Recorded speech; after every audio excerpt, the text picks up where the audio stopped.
Ita, in this economic downturn that we're in, I mean, the COVID crisis instantaneously halted business, certainly stalled the economy and society. How do you think that entrepreneurs are thinking about and actually getting access to capital in such uncertain times like these?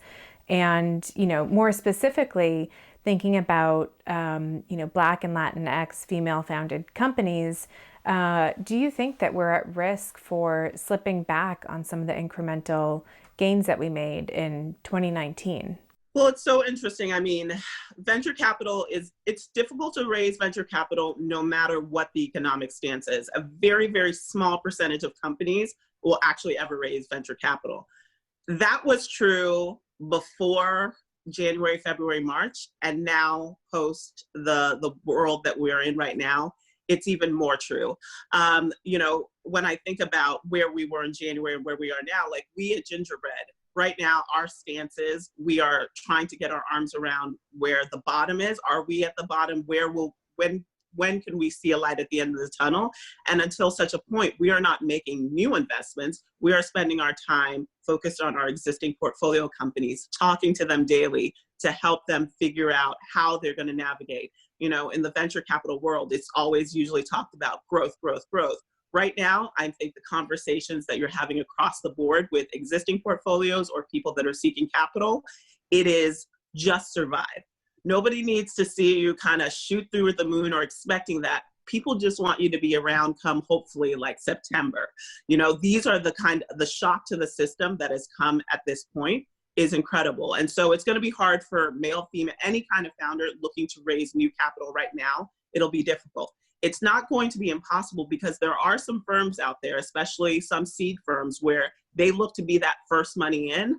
I know I talked to one recently and they said they are still planning on investing during this time. There's just going to be fewer of them making those investments and getting in front of them will be a little bit tougher. But, as we've talked to our portfolio companies, we've seen some of our companies that are actually growing during this time. And I would say, if you are building a company that right now that is helping address the needs that this, disaster is showing, there is a market for you and there will be money for you.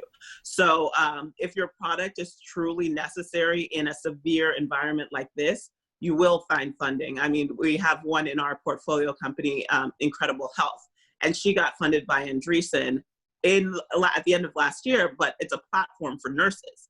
I mean, right at this point, can you need any more of those right now? So if the times in which we live, things that are helping to do virtual productivity tools like that, we've got a couple of those in our portfolio and they're actually seeing growth right now. So it's if your company can get through this and is building a product or service that meets the needs of the time, there will be capital there. And what advice would you give to entrepreneurs of any stripe during this crisis, especially those hyper-growth businesses who are trying to access capital? One of the things we just say, and it's no different than we say to our portfolio companies, is manage your burn, manage your expenses.